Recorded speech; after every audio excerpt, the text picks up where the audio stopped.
दोस्तों, पाकिस्तान ने वो कर दिखाया जो नामुमकिन था। नामुमकिन मिशन इम्पॉसिबल को पॉसिबल बना दिया। दुनिया की तारीख का आज तक का सबसे बड़ा मुआहदा करवा दिया पाकिस्तान ने। ईरान और अमेरिका एक दूसरे के खून के प्यासे हैं, जंग कर रहे थे दोनों। आधी सदी से लड़ाई है इन दोनों की, मगर पाकिस्तान ने इनकी जंग रुकवाई। इन दोनों को पहली बार एक साथ आमने सामने मेज पर बिठाया, कामयाब मुज़ाकरात करवाए और अब मुआहदा भी तय पा गया। यानी आग और पानी का मिलाप करवा दिया पाकिस्तान ने। इससे बड़ा फख्र का लम्हा और क्या हो सकता है भला हम पाकिस्तानियों के लिए। यकीन करें, ये सिर्फ अमेरिका और ईरान की जंग बंद नहीं करवाई पाकिस्तान ने, बल्कि पूरी दुनिया को तबाही से बचा लिया। तभी तो पूरी दुनिया ही मशहूर है पाकिस्तान की। और मजे की बात यह कि इस मुआहदे का ऐलान भी पाकिस्तान ने किया। वज़ीर आज़म पाकिस्तान शहबाज शरीफ ने खुशखबरी सुनाई पूरी दुनिया को कि मुआहदे पे इत्तफाक हो गया अमेरिका और ईरान के बीच। बस फिर क्या था, पूरी दुनिया के मीडिया की सबसे बड़ी खबर बन गई ये। पूरी दुनिया के मीडिया पे बस एक ही नाम गूंज रहा था और वो था पाकिस्तान। खुद अमरीकी सदर डोनाल्ड ट्रंप और ईरानी क़यादत ने इस अमन मुआहदे पे इत्तफाक की खबर वज़ीर आज़म पाकिस्तान शहबाज शरीफ के ट्वीट के बाद दी। और एक और काबिल फ़ख्र बात ये कि पाकिस्तान ही की मेज़बानी में होंगे इस मुआहदे पर दस्तखत 19 जून को जिनेवा में। मगर 3 मुल्क ऐसे हैं जिन्हें हद से ज़्यादा तकलीफ है पाकिस्तान की इस कामयाबी की, हालांकि उनका अपना भी फ़ायदा है इसमें। अब आप कमेंट करके बताएं कि ये 3 मुल्क कौन कौन से हैं। शुक्रिया पाकिस्तान, शुक्रिया। दोस्तों, दुनिया भर के सरबराहान, बड़े बड़े लीडर्स और तज्जियाकारों की ज़ुबान पे बस यही अल्फाज हैं। और क्यों ना हो, आखिर पाकिस्तान ने दुनिया की सबसे बड़ी सिफारतकारी की मिसाल कायम करते हुए तारीख का सबसे बड़ा मुआहदा जो करा दिया। तभी तो अमेरिका ईरान अमन मुआहदा कराने पर तमाम आलमी लीडर शुक्रगुजार हैं पाकिस्तान के। बरतानिया के वज़ीर आज़म केयर स्टारमर ने पाकिस्तान को कामयाब सालसी पर मुबारकबाद दी और शुक्रिया अदा किया। तुर्की के सदर रजब तैयब एर्दोगान ने कहा, सालसी की गैर मामूली कोशिशों पर मैं पाकिस्तान का शुक्रिया अदा करता हूँ। कतर ने बयान जारी किया कि यह मुआहदा हुआ ही पाकिस्तान की काविशों से है। बरतानिया, फ्रांस, जर्मनी और इटली के रहनुमाओं ने मुश्तरका बयान में अमेरिका ईरान पीस डील कराने पर भरपूर सराहा पाकिस्तान को, साथ ही मुबारकबाद भी दी। अक़वाम मुत्तहिदा के सेक्रेटरी जनरल अंतोनियो गुतेरेस ने भी शुक्रिया अदा किया पाकिस्तान का इस तारीखी कारनामे पर। ट्रंप की जमात के रहनुमा सेनेटर बर्नी मोरेनो ने वज़ीर आज़म पाकिस्तान शहबाज शरीफ के ट्वीट को रीट्वीट करते हुए पाकिस्तान के लिए नोबेल अमन इनाम का मुतालबा कर दिया। लिखा, ये दुनिया के लिए एक तारीखी दिन है, नोबेल इनाम तैयार रखें पाकिस्तान के लिए। अमेरिकी खारजा पॉलिसी के माहिर माइकल कोगलमैन ने कहा, यह मुआहदा पाकिस्तान की कई हफ्तों पर मबनी सिफारती कोशिशों का नतीजा है। तभी तो इसका ऐलान पाकिस्तान के वज़ीर आज़म ने किया। अमरीकी थिंक टैंक के डिप्टी डायरेक्टर एडम इएन वाइनस्टेन ने इस एग्रीमेंट को आलमी सिफारती मंजरनामे पे पाकिस्तान का हकीकी संगे मिल करार दिया। स्वीडन की उपसाला यूनिवर्सिटी के प्रोफेसर अशोक स्वाइन ने लिखा, दुनिया पाकिस्तान की बहुत ज़्यादा मुमनून है ये कारनामा सर अंजाम देने पर। लो जी, आखिरकार मोदी जी ने भी एंट्री मार दी, खैर मकदम कर दिया अमेरिका ईरान मुआहदे का। मगर मजाल है जो एक लफ्ज भी निकला हो जनाब के मुंह से पाकिस्तान की तारीफ में, पाकिस्तान का जिक्र तक नहीं किया। हालांकि दुनिया भर के लीडर्स ने जब इस तारीखी मुआहदे का खैर मकदम किया तो पाकिस्तान का शुक्रिया अदा किया, खूब तारीफें की पाकिस्तान की। लेकिन वाहिद भारत के वजीर आजम है मोदी जी, जिन्होंने एक लफ्ज भी न बोला, नाम तक न लिया पाकिस्तान का। हालांकि खुद लिखा ट्वीट में कि अमेरिका ईरान तनाज़े ने हिला के रख दिया दुनिया भर की मईशतों को, कई ममालिक में मौत हुई इससे। लेकिन वो मुल्क जिसने ये जंग रोकी, जिसने ये मुआहदा कराया, यानी पाकिस्तान, उसका नाम तक न लिया मोदी जी ने।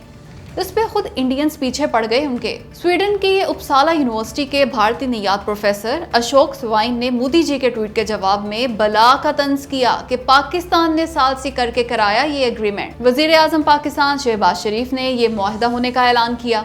मई 2025 की पाक भारत जंग के खात्मे का ऐलान करने वाले ट्रंप ने नहीं, अशोक जी के अलावा बेतहाशा इंडियंस ने आड़े हाथों लिया मोदी को इस ट्वीट पे। किसी ने कहा कम से कम पाकिस्तान का नाम ही ले लेते, कोई बोला पाकिस्तान ने आलमी तौर पे तन्हा कर दिया भारत को, किसी ने खुद साख्ता विश्व गुरु कहा मोदी जी को, किसी ने कहा पाकिस्तान बाजी ले गया और इंडिया देखता ही रह गया। कोई दुख भरा ट्वीट करके रह गया कि 3 भारतीय सेलर्स मार दिए हमला करके अमेरिका ने, पर एक लफ्ज न निकला मोदी जी के मुंह से अमेरिका के खिलाफ। किसी ने कहा 56 इंच की छाती कहाँ गायब हो गई उस अमेरिका के लिए जिसने 3 बंदे मार दिए भारत के। कोई बोला अमेरिका ईरान जंग बंदी का खैर मकदम करना तो याद रहा मोदी जी को, पर अपने 3 लोगों की हलाकत पे खामोश हैं वो, خاموش آخر کیوں؟ اور تو اور ایک ٹویٹر صارف نے تو انہیں بھارت کا بدترین وزیر اعظم قرار دے دیا۔ ایران نے کمال کر دکھایا، زبردست سفارتکاری کی نئی مثال قائم کر دی، ایک ہی جھٹکے میں 12 ارب ڈالرز امریکہ کی جیب سے نکلوا لیے۔ جی ہاں دوستو، ایرانی میڈیا کا دعویٰ ہے کہ امریکہ ایران امن معاہدہ ہوتے ہی امریکہ ایران کو 12 ارب ڈالرز دے گا، یعنی ایران کے منجمد کردہ اثاثوں میں سے 12 ارب ڈالرز فی الفور ریلیز کر دے گا امریکہ، تاکہ اعتماد سازی میں اضافہ ہو۔ اور یہ سب پتہ ہے کب ہوگا؟ 60 روزہ مذاکرات کے آغاز سے بھی پہلے۔ یہ جب ایران اور امریکہ مذاکرات کی میز پر بیٹھیں گے تو ایران 12 ارب ڈالرز امریکہ کی جیب سے نکلوا کر اپنی جیب میں ڈال چکا ہوگا۔ اور صرف اتنا ہی نہیں جناب، بلکہ امریکہ ایران کے کل 24 ارب ڈالرز ریلیز کرے گا بڑے معاہدے سے پہلے۔ باقی کے 12 ارب ڈالرز مذاکرات کے دوران بتدریج جاری کرے گا امریکہ۔ یہ ایران کی بہت بڑی سفارتی کامیابی ہے۔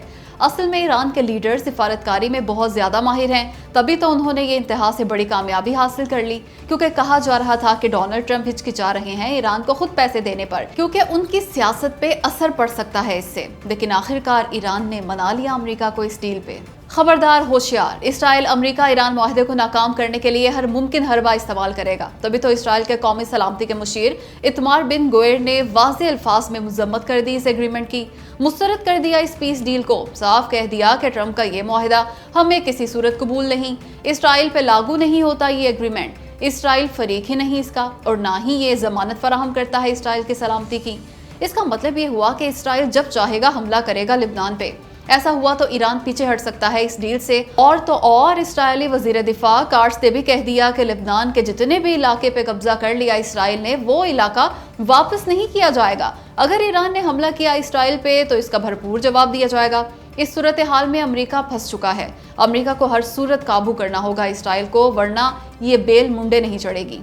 اللہ کرے 19 تاریخ کو دستخط ہو جائیں اس پیس ڈیل پہ، کوئی ایسی حرکت نہ کرے اسرائیل کے تاخیر ہو جائے اس میں، لیکن دستخط کے بعد بھی امریکہ کو اسرائیل کو قابو میں رکھنا ہوگا، ورنہ اسرائیل سب کام چوپٹ کر سکتا ہے، خدا نخواستہ۔ ایران امریکہ معاہدہ بدترین شکست ہے اسرائیل اور نیتن یاہو کی، یہ اعتراف کیا ہے خود اسرائیل کے نامور تجزیہ کار گیڈین لیوی نے۔ عرب میڈیا کو انٹرویو میں کہا یہ معاہدہ سیاسی ناکامی ہے اسرائیل اور ذاتی طور پہ نیتن یاہو کی۔ کئی دہائیوں سے ایران کے متعلق منصوبہ بندی کر رہے ہیں نیتن یاہو، لیکن اب حال یہ ہو گیا ہے کہ ایران امریکہ مذاکراتی عمل سے مکمل طور پہ باہر رکھا گیا اسرائیل کو۔ اب اسرائیل کے پاس صرف محدود راستے ہی باقی رہ گئے ہیں، اور یہ راستے ہیں اس عمل میں رکاوٹیں پیدا کرنا، روڑے اٹکانا اور ایگریمنٹ کو سبوتاژ کرنے کی کوشش کرنا۔ اسی حکمت عملی کے تحت ہی تو بیروت کے مضافاتی علاقوں پہ حالیہ حملے کیے اسرائیل نے۔ یہ کوشش تھی اس پیس ڈیل پہ اثر انداز ہونے کی، اس کے باوجود مجموعی طور پہ ناکام ہو گیا اسرائیل اپنے اس پلان میں بھی۔ مزید کہا کہ اصل امتحان اب امریکی صدر ڈونلڈ ٹرمپ کا ہے، دیکھنا ہوگا وہ روک پائیں گے اسرائیل کو اس ایگریمنٹ کو برباد کرنے سے یا نہیں۔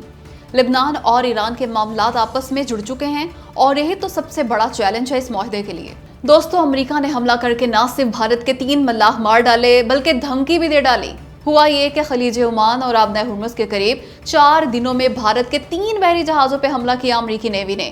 اس پہ امریکی سفارتکار کو طلب کر کے احتجاج کیا بھارت نے۔ بس پھر کیا تھا؟ امریکی وزیر خارجہ مارکو روبیو نے دھمکیاں میں اس کال کی بھارتی وزیر خارجہ جے شنکر کو، صاف کہا اگر آئندہ بھی امریکی نیوی کے احکامات کی خلاف ورزی کی بھارتی جہازوں نے تو یہی حشر کریں گے ان کا، مطلب یوں ہی حملے کریں گے، یوں ہی انڈین عملہ مار ڈالیں گے۔ یعنی معافی تو کیا مانگنی تھی، افسوس تک کا اظہار بھی نہ کیا، اوپر سے زبردست دھمکی دے ڈالی بھارت کو۔ ظاہر ہے انتہا سے زیادہ خراب جو ہو چکے بھارت اور امریکہ کے تعلقات، اتنے خراب کہ بھارت کے جہازوں پہ حملے کر کے بندے مار دیے بھارت کے امریکہ نے، پر اس پہ خاموش ہے مودی سرکار، سانپ سونگ گیا اسے، جبکہ اپوزیشن بلا کی تنقید کر رہی ہے مودی سرکار پہ۔ کوہرام بپا ہو گیا بھارت کے میڈیا اور سوشل میڈیا پہ، سب کہہ رہے ہیں کہ اگر یہ پاکستانی جہاز ہوتا نا تو امریکہ اس پہ حملے کا کبھی سوچ بھی نہیں سکتا تھا۔ پاکستانی جہاز تو دندناتے پھرتے رہے آبنۂ ہرمز میں، تیل اور گیس لے جاتے رہے، مجال ہے جو امریکہ یا ایران نے کچھ کہا ہو، جبکہ بھارتی جہازوں پہ حملے کر دی امریکی نیوی نے اور 3 بھارتی مار ڈالے۔ بھارت میں یہ بھی سوال کیا جا رہا ہے کہ اگر یہ جہاز چین یا روس کا ہوتا تو کیا حملہ کرتا امریکہ؟ کبھی نہیں۔ لیکن بھارت کا یہ حال ہے کہ امریکہ نے حملے کر کے 3 بندے بھی مار دیے اس کے۔ یہ حکومت کی ناکامی ہے۔ اصل میں امریکہ اور انڈیا کے تعلقات حالیہ تاریخ کی بدترین سطح پہ ہیں، لیکن پکچر ابھی باقی ہے۔ دیکھ لیجئے میری پیش گوئی کہ آنے والے دنوں میں مزید خراب ہوں گے ان دونوں کے تعلقات۔